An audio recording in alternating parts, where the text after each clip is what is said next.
Ludmila, aproveitando um pouquinho o que disse a Maria Lúcia, dessa motivação, dessa participação, dessa maneira do professor incentivar e buscar o interesse do aluno pela leitura, pela escrita, isso pode ser feito de uma maneira também, de uma maneira facilitada, tendo uma sala de aula com muitos alunos, né, corroborando um pouquinho da pergunta da outra professora, ou seja, como superar essas dificuldades? O mais importante é alguma coisa até que eu já coloquei respondendo a um outro momento aí, esse professor se colocar na posição de quem tem sempre que estar pesquisando. Cada turma é uma turma nova, embora seja a mesma escola, às vezes a mesma série, mas se ele puder olhar para esse aluno como alguém que ele vai ter que descobrir e que provavelmente não vai ter as mesmas expectativas que ele tinha, já que ele é professor, ele percorreu a escolaridade toda, ele gosta de estar na escola, então, como disse a Maria Lúcia, não necessariamente o aluno vai ter os mesmos desejos que ele.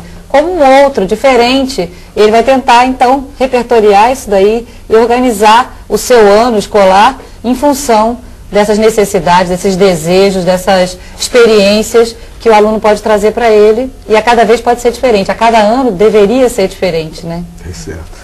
Mônica? Outra pergunta dos cursistas da Escola Estadual Filomeno Luiz de França, em Uruaçu, Goiás. Sabemos que as causas do fracasso escolar são várias, porém a formação deficitária do professor e as condições físicas da escola talvez sejam dois fatores de maior relevância para o insucesso escolar.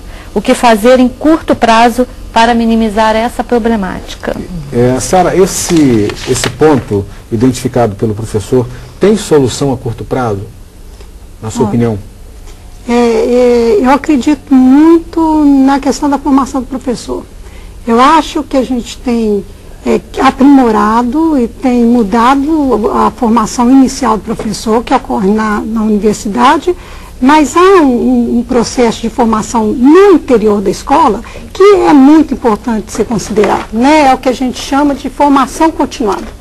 Quando essa formação continuada, ela se articula com os problemas que os professores enfrentam em sala de aula, ela levanta as questões, essa formação é coletiva, a partir das discussões, dos problemas que eles enfrentam, eles partem para refletir, conhecer as teorias que explicam, que podem ajudar a solucionar esses problemas, é muito interessante, né? E é um processo que precisa ser mais incentivado na escola, com mais cuidado, a formação continuada. Nesse sentido, eu acho que a formação no interior da escola pode possibilitar, pode potencializar um trabalho de maior qualidade com esses alunos na escola pública. Ótimo. Mônica? O Daniel, do Teleposto de São João do Meriti, quer saber o que é a oralidade e como pode ser utilizada no ensino da criança. Maria Lúcia, por favor. Bom, a oralidade. A criança já inicia a sua inserção social através da oralidade, através da linguagem, da forma de comunicar com sua mãe, com sua família, com seus irmãos, com os colegas, e isso aí vai ampliando cada vez mais. Então a criança, quando chega na escola, ela já domina uma língua, ela já sabe falar com suas características, às vezes um dialeto que não é o esperado pela escola, mas essa oralidade são as práticas sociais de interação através da linguagem, né? A escola explorar isso é trabalhar dentro da sala de aula, possibilitando que as pessoas que estão dentro da sala de aula possam interagir um com o outro, se expor, discutir suas ideias, né? Se posicionar, revelar suas angústias, seus desejos, né? Problemas, dúvidas. E esse diálogo, trabalhar a oralidade, então, é explorar essa questão e criar situações para que o aluno possa exercitar formas diferenciadas de utilização da linguagem que a gente encontra em diferentes espaços sociais. Na escola, na igreja, no teatro, no jornal, em entrevistas, né? Como é que se prepara um aluno para se ver desafiado, como nós estamos aqui hoje, falando brevemente num programa de televisão, né? Fazer atividades dessa natureza pode ser uma forma de possibilitar ao aluno de escolher a forma com que ele deve falar em cada um desses ambientes. Isso resgata um pouquinho a sua fala inicial, né, Ludmila, da importância da oralidade. oralidade. Então quer dizer que precisava dessa explicação, né? Já saí usando o conceito oralidade, mas a ideia que a Maria Lúcia colocou, queria acrescentar mais uma coisa, quer dizer, além dessa oralidade ser aprendida como um texto, porque são textos orais que ele já sabe fazer, se ele sabe contar uma história, tem maneiras de contar a história,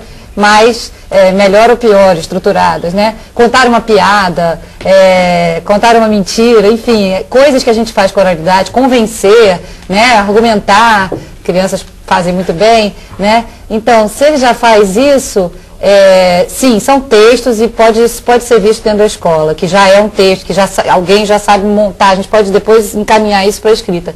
Mas também a oralidade, eu acho que a gente usa nos dois sentidos, né, e que é o que eu estava falando na primeira pergunta, seria um momento de negociação. Quer dizer, ali dentro da escola, a gente pensar na sala de aula como um espaço discursivo em que o aluno vai ter voz, e não só o professor. Então, a produção de texto do aluno, quando ele começar a escrever, é uma voz, ele vai estar se colocando. E também na oralidade. Então, uma escrita coletiva, por exemplo, exige uma negociação entre alunos e professor, né, em que isso vai estar acontecendo. Essa oralidade tem que ser alguma coisa presente e não só a escrita, e não só o silêncio, né? Seria por aí. Ok, Ludmila. Mônica? A pergunta vem dos cursistas e coordenadores do teleposto do Centro de Ensino Médio José Alves de Assis, em Paraíso, Tocantins.